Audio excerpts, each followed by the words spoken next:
involved because they were on different days. So first, one court reporter will do Mr. Canard from the witness stand, and then she will step down, and then our second court reporter will do Investigator Boccio from the witness stand. I'm going to tell the jury not to make any comments. There'll be no questions. The only response should be is if they can't hear the court reporter, they'll raise their hand. So that should be a clue to the court reporters. Any issues on that process? No, sir. Just a couple other things before we get to that. I emailed to the Mr. Evans and Mr. Cummings this morning 4 documents. You should have those 4 documents. There should be a preliminary instruction, a final instruction, and a verdict form, and an order of presentation, all as to the penalty phase. If you don't have any of those documents, be sure and contact my judicial assistant. She'll get them. I did incorporate what Mr. Evans had added. That's not a ruling on that, but it's easier for me to take it out than to add it in, and it was fairly brief, so we'll discuss that at an appropriate time. You also should have an email from Mr. Evans, which has the proposed victim impact letter. Did you get that, Mr. Cummings? Yes, we have a hard copy of it. Okay. Have you had a chance to review that? Yes, sir. There's no issue there. Okay, so you don't have any objection on the victim impact letter? No. Okay. So with that, we're prepared to present the testimony unless somebody has some other issue at this point. No. All right, let's have a jury in, please.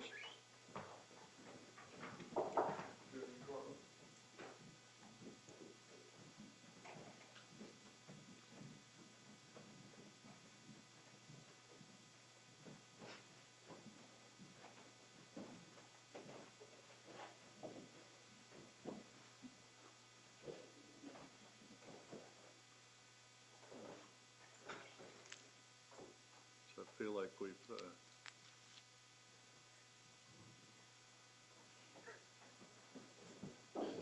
ostracized Mr. Barden sitting down in the corner there. Maybe you can slide back this way, Mr. Barden. Don't need. Anyway, well, I hope everyone had a reasonably restful night. We've received your inquiry. We're going to, at this point in time, read back to you the testimony of Mr. Kinard and Investigator Boccio.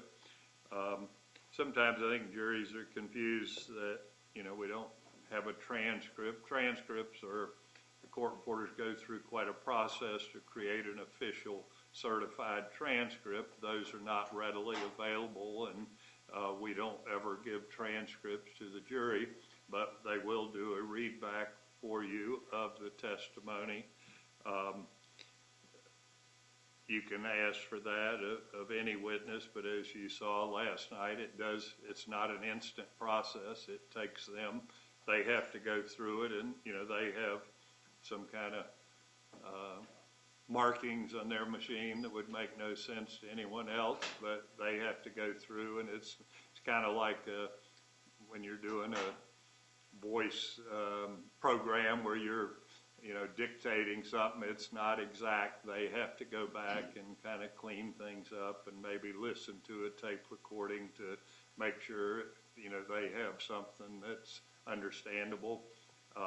So it does take some time. So if you want to hear something, you can let us know that, but understand that it does take some preparation time. I have to comment on our court reporters. They were on standby last night. We had 4 court reporters came in last night and got ready to do this. So I appreciate their work. So anyway, with that, we're ready to publish Mr. Canard first. We'll have to switch off to do Investigator Boccio.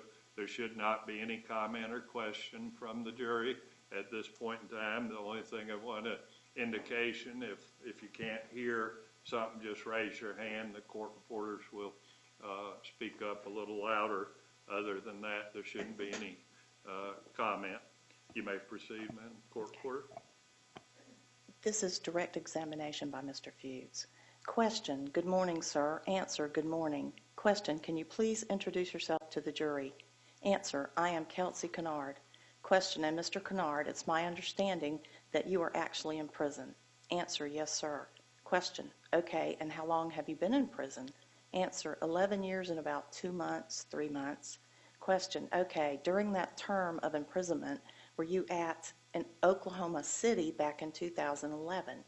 Answer, yes, sir. Question, during that time period, did you have a cellmate by the name of Henry Segura? Answer, yes, sir. Question, do you see Mr. Segura here in the courtroom today? Answer, yes, sir. Question, could you please point to him and indicate an article of clothing he's wearing? Answer, the guy in the yellow striped tie with the blue suit and glasses. Mr. Fuchs, may the record please reflect that he has indicated the defendant, Mr. Segura. Question, Mr. Canard, during that time period, do you remember how many days or how long you were there with Mr. Segura? Answer, I think, if I am not mistaken, roughly about a week. Question, okay, during that time period, did you and Mr. Segura have an opportunity to talk, obviously? Answer, yes, sir. Question, while Mr. Segura was there and talking, did he ever talk about why it is that he had been arrested? Answer, yes, sir, he did. Question, did he ever give you any information? What did he tell you about that? Answer, you know, he told me he was incarcerated for murder and that he was just being picked up from Minnesota, I think, if I'm not mistaken. Question, did he give you, at any point, did Mr. Segura tell you anything about whether he did the murders? Answer, at first he kept talking about it, and then I kept telling him, like, don't tell me your case. And then the next day he kept talking about it. But after the third day, yes, sir, he went in full details of what he was in and what he was charged with.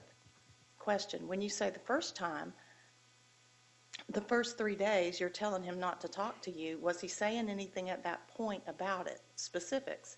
Answer, yeah, he told me that he was from Florida.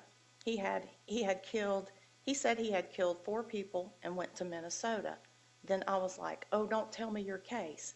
And I told him, don't tell nobody in here your case. Question, but he told you anyway. Answer, yes, sir. Question, what did he tell you on the 3rd day about this case? Answer, well, he had told me that he killed his baby mom's because him and her was going through some child support issues or something like that. And he was upset because she obviously had money, more money than him, and she wouldn't take him off because he had the little boy or something by her. And he killed her and the kids and everybody. Question, did he give you, so he says that there was a money issue having to do with child support? Answer, yes, sir. Question, and he was upset because she apparently had more money. Did he give you any other details regarding it? Answer, well, if I'm not mistaken, he was like, he knew that she was something with drugs or something, and he tried to get her to take off the child support, and she wouldn't, and he was like, I just lost it. Question, did he say anything about who was present or how let me ask you that. Did he say anything about how he killed her? Answer, he shot her and one of the kids, and he drowned 2 of them. Question, did he give you any information about why it is he would have shot 2 but then only drowned 2? Answer, no, sir, he didn't. Question, did he give you any information about whether or not all 4 of those persons were there at the same time or anything along those lines? No, because like I said, at first I could tell it was bothering him, right? And then when he started telling me that, I was like, listen, I'm a dude you really don't want to tell your case to like that, all right? So he kind of started stammering around. But he was making rap songs about it too. So, question, what do you mean he was making rap songs about it? Answer, he was actually rapping about it. Question, and what was he saying in those raps? Answer, how he had killed her and the kids, and he was nothing to be played with. Question, did he make any statements to you about where he may or may not have hidden any kind of murder weapons or anything like that? Answer, yes, sir. He had, I think, a wife or something and at this time that the gun that he used was supposed to have been at her house in an old car or something, in the motor or something of that nature? Question, and did he tell you anything about the kind of car we're talking about? Answer, no, sir. Question, did he tell you anything else regarding these murders? The rap songs you're talking about, was that just a one-time occurrence or over a time period? Answer, nah, it was like the whole week he was in there, he was making all kind of raps. But that one rap, he wrote several to them. I think I actually mailed them out to somebody, like his wife or somebody, because when he left them behind. And I had, like when you leave Oklahoma City, you can't take nothing with you. So I actually had to put my name on the mail and send it out to I think it was his wife or somebody. Question, anything else he told you regarding these murders? Answer, yeah, it was this one girl he used to go with. He had went to her and asked her to buy a gun or something, and she denied it. I mean, she wouldn't get the gun for him. And he was like, if he get out, he was going to kill her too. Question, okay, did you just talk to him the one time? I know he had the rap, but did you just talk to him the one time about the cases, or did you talk to him more than one time? Answer, we spoke several, in that week, we spoke several times. Question, the information you're talking about, did all that come out at the one time or just over the course of that week? Answer, over a course of that week. And Mr. Fuchs says, 1 moment, Your Honor. And then question, at some point, did you tell law enforcement about the statement that Mr. Segura told you? Answer, yes, sir, I did. Question, why is it that you told law enforcement that? Answer, well, for one, I'm a father, and two, a part of my plea deal in the federal courthouse is that if I have any knowledge of any criminal activity and I don't report it, I could be prosecuted for that. That was part of my plea deal. Question, okay, so you're doing this, one, to keep from being prosecuted? Answer, yes, sir. Question, and two, you have children of your own? Answer, yes, sir. Question, are you also looking to get benefit maybe of sentence reduction?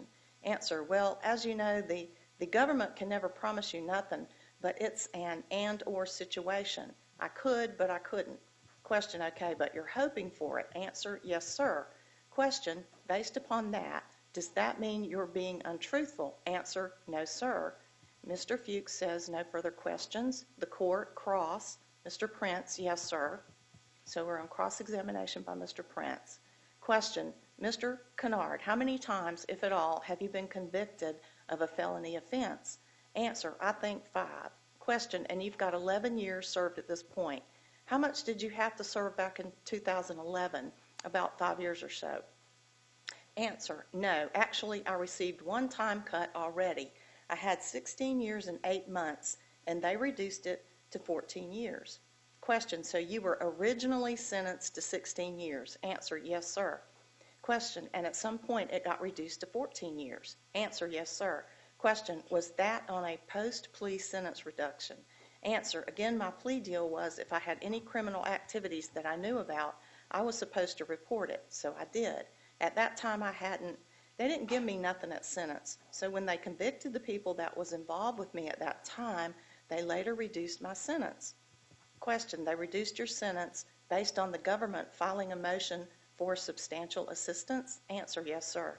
Question, which you didn't have at the time of your plea? Answer, no, I cooperated, but it's a process in the federal system that has to go through a whole lot of investigation, building cases, and things of that nature.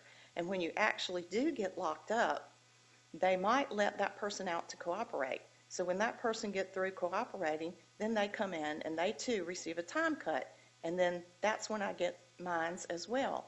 Question, so you were originally sentenced to 16 years. You got a time cut on a subsequently filed motion for substantial assistance, correct? Answer, yes, by the government. Question, and the government is the only party that can file a motion for substantial assistance, correct? Answer, no. Question, that's your understanding? Answer, no, I can file one. If I feel like that my assistance that I turned over to the government was substantial enough, yes, I can file one under a motion to compel the government and lay grounds out why.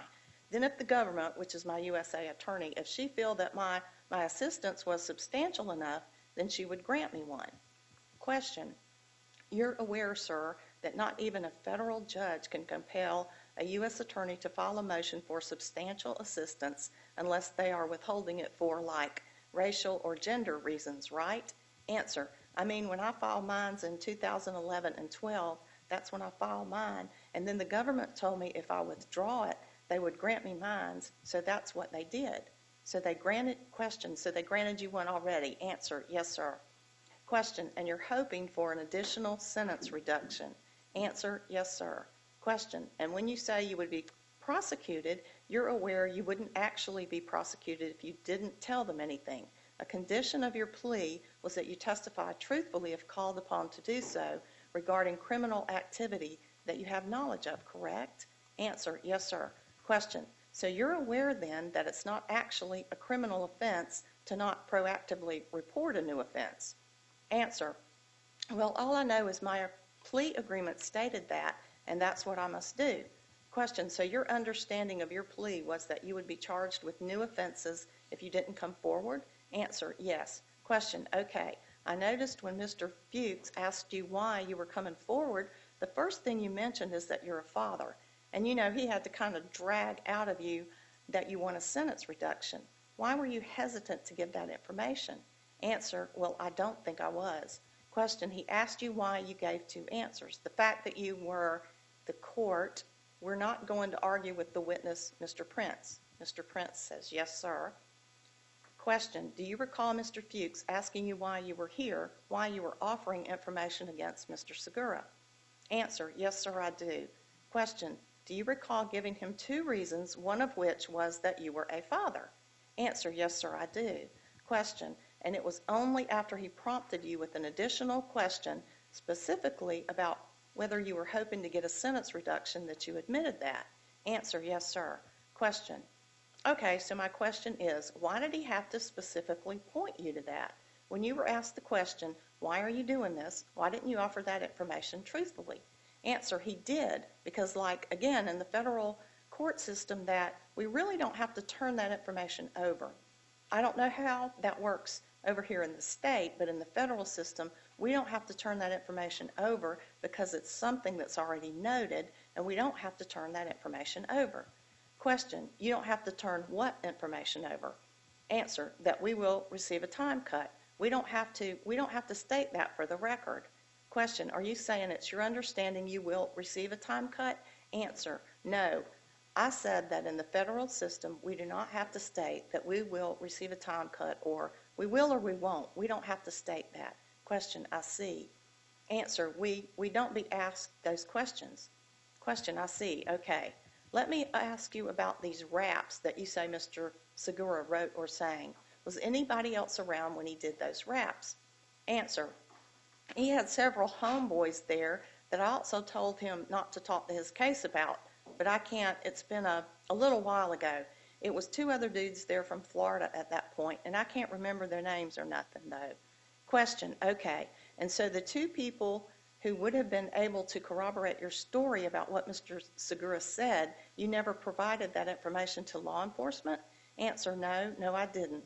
Question, and likewise, the written rap that you say would have corroborated what he was saying about these offenses, you sent that off to his wife and also didn't provide that to law enforcement? Answer, I think in my original letter I did. I told them that because I wrote the courthouse, I told them that they can check my call logs because I not only send letters out, I spoke to his wife. If you go back to 2011, you can see his phone numbers are on my list where I called her several times for him and spoke with her while he was there and after he left. My question is, you sent the rap that you claim he wrote to his wife, not to law enforcement, correct? Answer, yes. That's what he asked me to do with it because he had other mail in there too. Question, and so all of the corroborative evidence that could have supported what you're saying, the other witnesses' names in the rap, is gone, right? Answer, I sent it to his wife. Question, my question is, that evidence is gone? Answer, I sent it to his wife. Question, okay, and likewise didn't provide law enforcement with the names of people who could have corroborated your story? Is that true? Answer, I sent it to his wife. Question, okay, I saw that you mentioned during your questioning with Mr. Fuchs, you said that you told Mr. Segura he's not a guy, you're not a guy that he wants to be talking to about his case? Answer, yes, sir. Question, Are you somebody who, besides the time you've already told us about, you got a 2-year sentence reduction that's either cooperated with the government or attempted to cooperate with the government to get a sentence reduction for yourself in the past?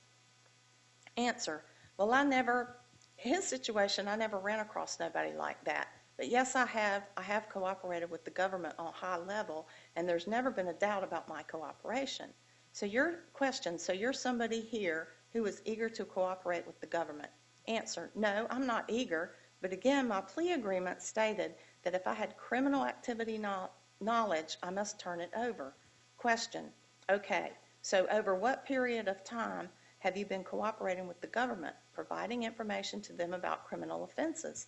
Answer, several years now on several cases. Question, how many cases? Answer, if I can remember correctly, like 3, 4 maybe. Question, okay, been to court to testify in those cases? Answer, yes. Question, okay, is that why you got the sentence reduction? You came to court and testified against the defendant in that other case? Answer, yes, sir. Question, okay. Answer, he actually pleaded out, though. Once he seen they had me, he actually pleaded out.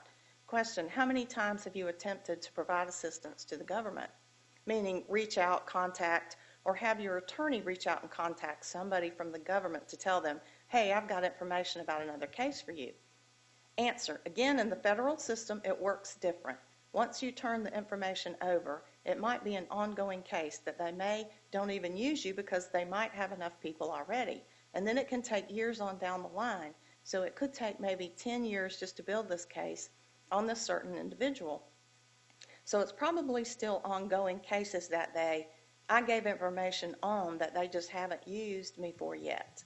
Question, my question is, how many times have you either provided information or attempted to provide information? Answer, I can't give you an accurate number on that. It was several cases. Question, more than 10? Answer, no.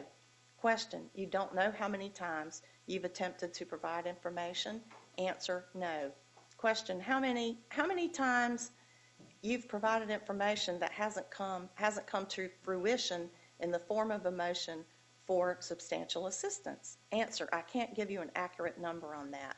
Question, isn't it true, Mr. Canard, the reason you said Mr. Segura shouldn't talk to you about what he was accused of doing, what he was alleged to do, is because you're somebody who takes information like that and uses it to try and put yourself in a better position with respect to sentencing? Answer, no, I just give the government the truth. Mr. Prince, no further questions. The court, redirect. Mr. Fuchs, yes, Your Honor, there's a couple of questions I want to ask. The court, you may proceed. Question, when Mr. Segura was there with you, did he have any trouble sleeping? Answer, yes, some nights he used to just wake up and you could hear him moaning and he would just get up. Wee was allowed 2 chairs in the room and he will get in his chair and sit at the foot of the bed for a few hours. Question, okay, did he ever wake up screaming as if he had nightmares or something? Answer, yes, sir, he did. Question, at some point did Mr. Segura talk to you about the fact that there were only 2 people at the house initially, but 2 more people came home? Answer, no, sir, he didn't. I can't recall that. Question, do you remember talking to law enforcement officers back in November of 2011 when they came to see you? Answer, yes, I think one of the agents, I can't. Question, does Investigator Boccio sound right? Answer, yes. Question, bald guy? Answer, Vincent? Question, yes. Answer, yes, sir.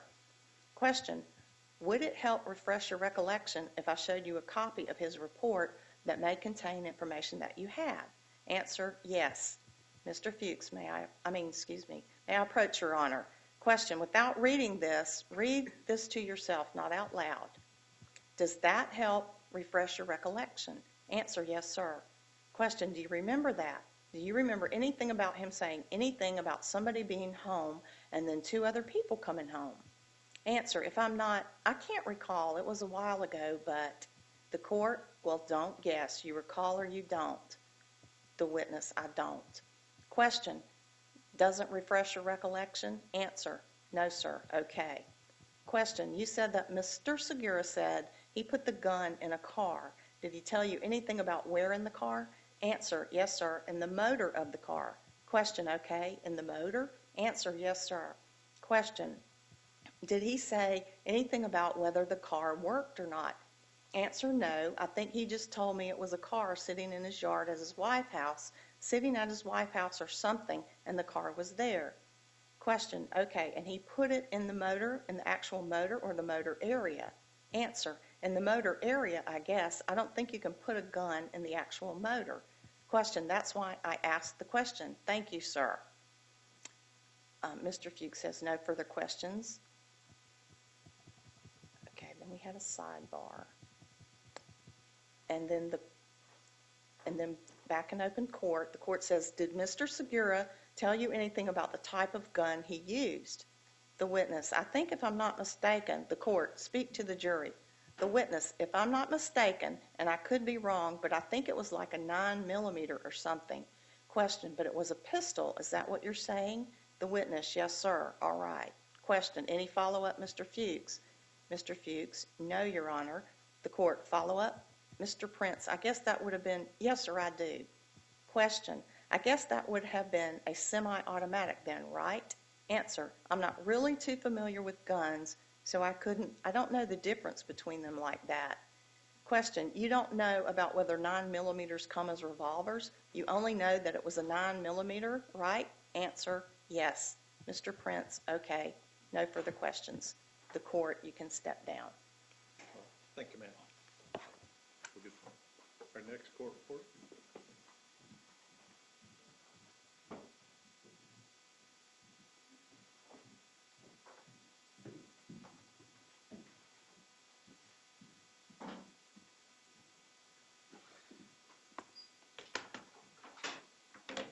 This will be the testimony of Vincent Boccio.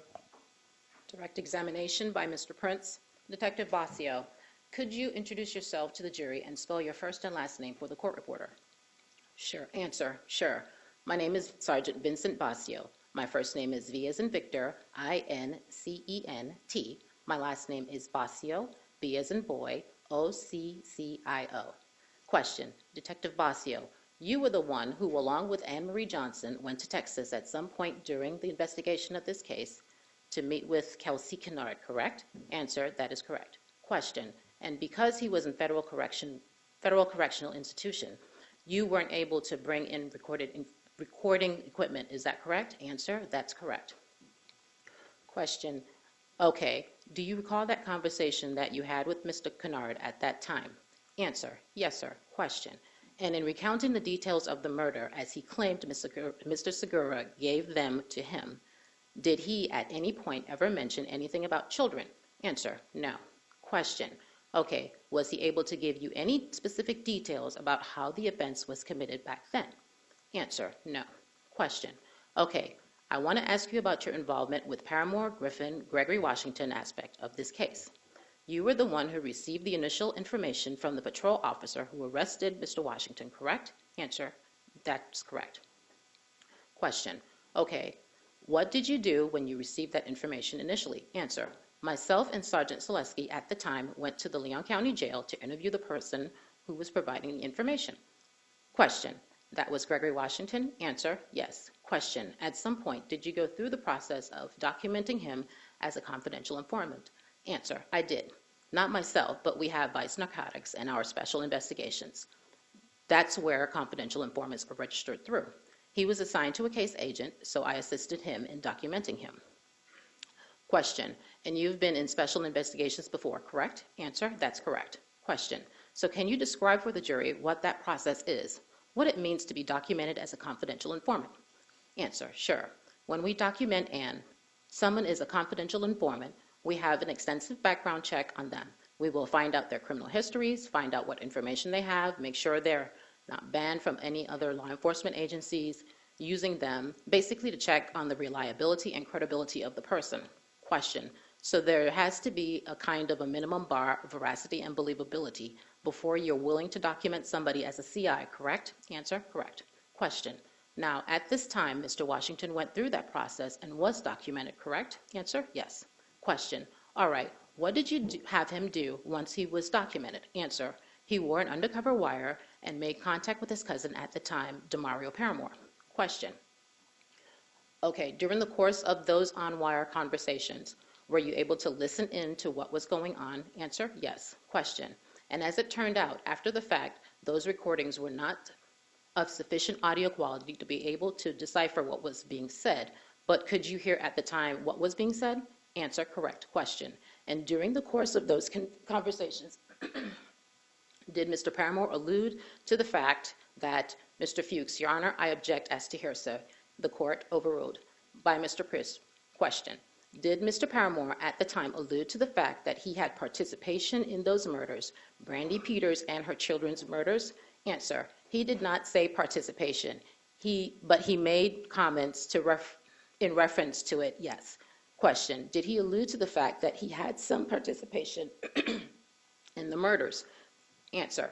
Again, it wasn't participation. It was he made a comment towards the homicide. Yes. By Mr. Prince. May I approach the witness, Your Honor? The court, you may. Mr. Prince, let the record reflect I'm showing the witness a copy of his police report. By Mr. Prince, question. This is one of your reports, correct? Answer. That is correct. Question. Is it a true and accurate copy of one of your reports? Answer. Yes, sir.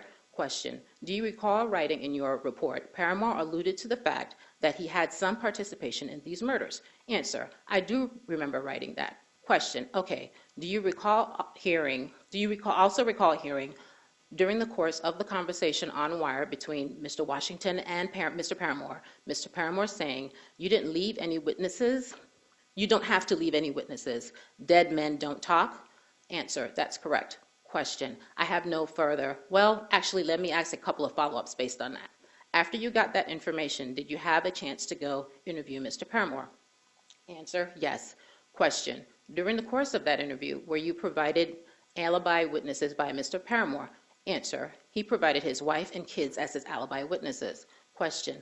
And when we say alibi witnesses, we're saying people who could corroborate that he was someplace else during the time when the murder was committed? Answer. That's correct. Question. Okay. Did he provide a buccal swab for DNA comparison? Answer. Yes. Question. Did he give you information about what phone number he was using at the time? Answer. Yes. Question. And did he indicate that the phone number he was using at the time was a 386 number that belonged to his brother? Answer. And including his wife's phone number? Yes.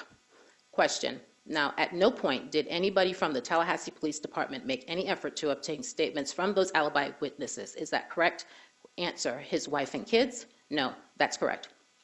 Question. At any point prior to 2016, was Mr. Paramore's buccal swab ever sent to the Florida Department of Law Enforcement for analysis? Answer. No, because we didn't have to. Question.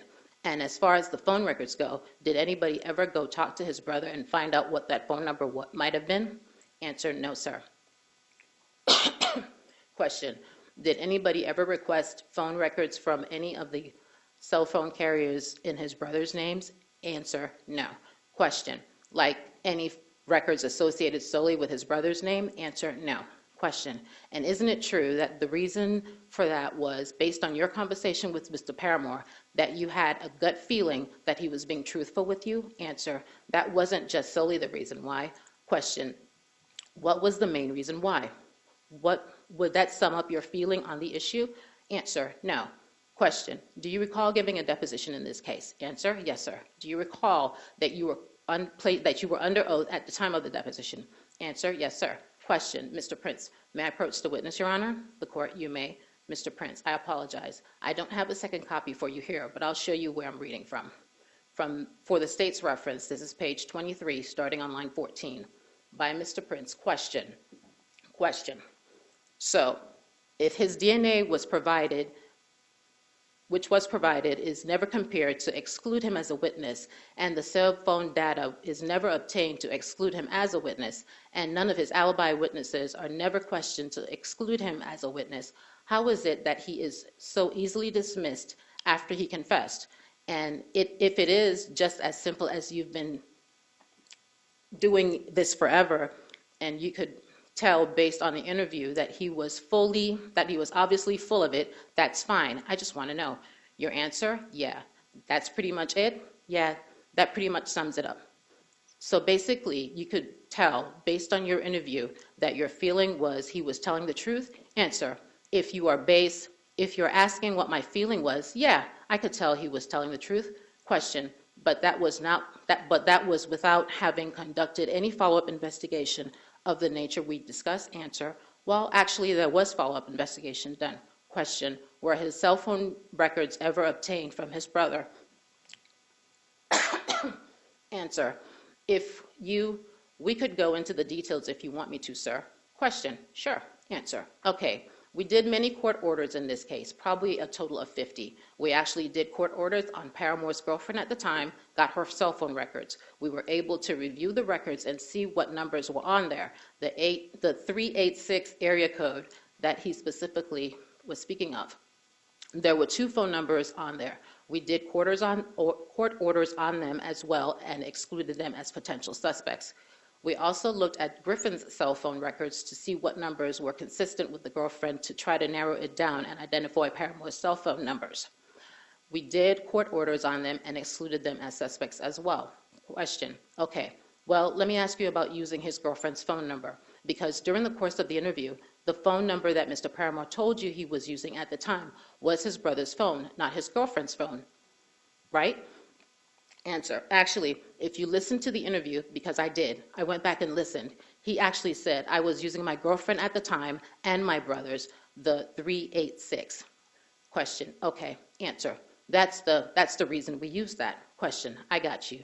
So you got his girlfriend's records, but not his brother's records. Answer, that's correct. Yes, sir. Question, okay, and likewise, the DNA was never sent off during the course of the investigation. Answer, because again, we didn't have to. Question, okay, you didn't have to. And then with respect to the alibi witnesses, again, none of the alibi witnesses were ever interviewed about whether he was actually where he claimed to be during the interview with you. Answer, that's correct. Mr. Prince, okay, no further questions. The court. Cross, Mr. Fuchs. Your Honor, can we approach, please? I'm sorry. A bench conference was held and was not transcribed for this proceeding. Cross-examination by Mr. Fuchs. All right, Investigator Boccio, first and foremost, you said a couple of different times as it relates to the DNA from Mr. Paramore that you didn't have to submit it. Answer, that's correct. Question, my understanding is Mr. Paramore had a criminal history. Mr. Paramore would have had a criminal history? Answer, yes. At that time, yes. Okay. And there were certain databases that you could utilize for investigative means that contained the DNA, and anything that would have been submitted would have returned a hit, essentially, as to his DNA. Answer, that is correct. Question, and that's why you didn't? Answer, that is correct. Okay. Question, okay. You were asked about your views as to Mr. Paramore. Well, let's go back if we can. Let's talk about Gregory Washington if we can. Isn't it true that Gregory Washington, whenever you attempted to utilize him was problematic? You had very, very long, extensive conversations with the state attorney's office, including myself and Mr. Campbell, about utilizing Mr. Washington as a confidential informant. Answer, that is correct. Question, and there was a lot of hesitation because of the history of Gregory Washington. Answer, yes. Question, and given that Mr. Washington was facing a charge of petty theft and you were versed in investigating a quadruple homicide, it was decided that he could be utilized in this situation because of the gravity of the investigation, correct? Answer, that is correct. Question, and we're talking about 6 months after the investigation, correct? Answer, yes. Question, and if I'm not mistaken, at the point Mr. Segura was a suspect, but even then you still decided to explore other means, correct? Answer, yes. Question, and other avenues of investigation. Answer, that is correct. Question, and you utilized Mr. Washington. Answer, yes. Question, okay. And then you talked about Paramore and your views in talking to the investigation. You have been in investigative schools. Answer, yes. Question, had multiple investigations and interrogations or interviews, correct? Answer, that's correct. Question, how long have you been a law enforcement officer? Answer, 17 years. Question, you are a sergeant now, which means you've made your way through the ranks. Answer, that's correct. Question, and those skills that you utilized in conducting the interviews, are those the same skills that you utilized in evaluating Mr. Paramore's testimony? Answer, yes. Question, and then you compared those, as I understand it, with the databases we just talked about and other avenues and things, other investigative means. Answer, that's correct. Question, and at that point, that was what was your judgment as to Paramore, correct? Answer, that's correct. Question, okay, in this situation also, let's talk about Mr. Kinard. Some questions were asked about Kelsey Kinard in your interview there, about whether or not he identified kids specifically. Isn't it true that Mr. Kinard stated to you and told you that Mr. Segura said, or I guess Mr. Kinard told you that Mr. Segura said that there was a quadruple homicide, meaning multiple persons? Answer, that's correct. Question, and okay, that he told you that he killed 2 people there initially, but 2 others came home? Answer, yes. Question, so a total of 4? Answer, that is correct. Okay, so it wasn't that he didn't tell you there weren't multiple people. He just didn't tell you the ages of the people. Answer, that's correct. Mr. Fuchs, no further questions. The court redirect.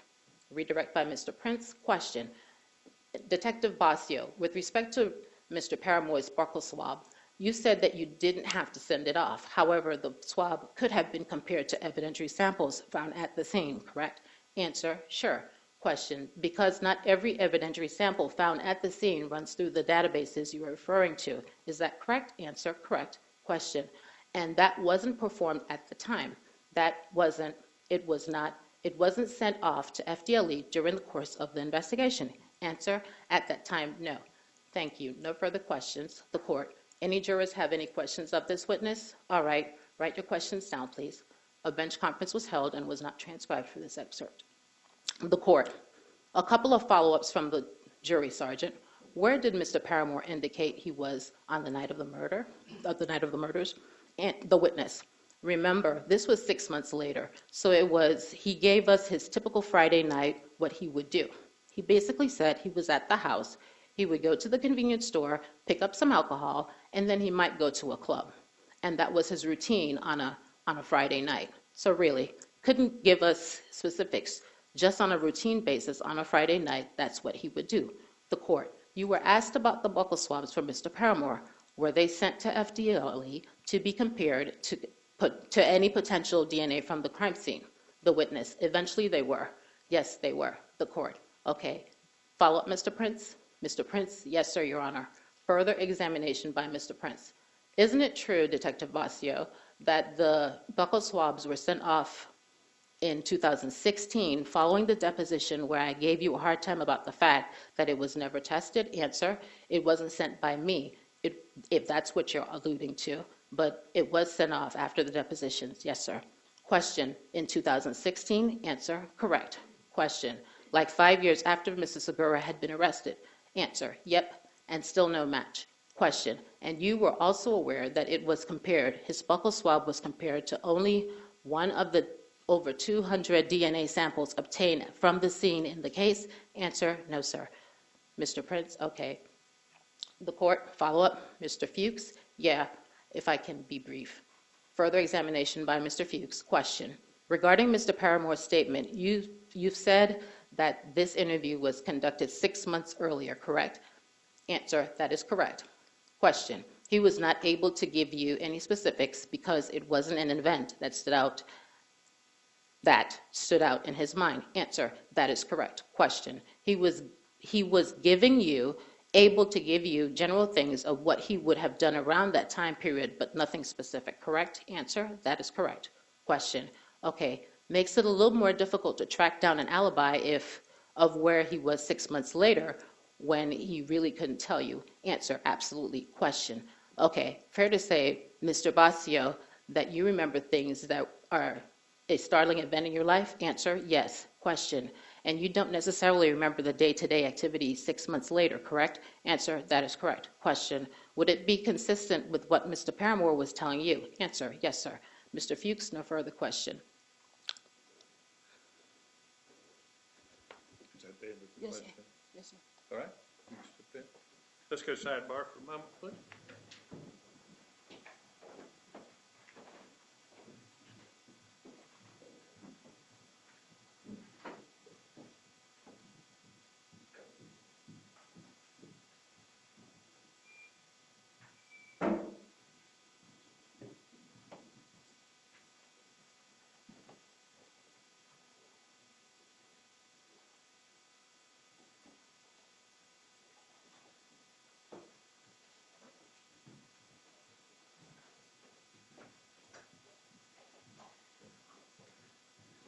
Just let me change subjects for just a second. Mr. Barden, I want to just make sure we've provided you with any equipment that's needed in a technical way to review the evidence properly. Do you have that? Yes, sir. All right. If at any point in time you have a technical problem, be sure bring that to our attention, and we'll attempt to deal with it. All right? Yes, sir. We'll let the jury step out.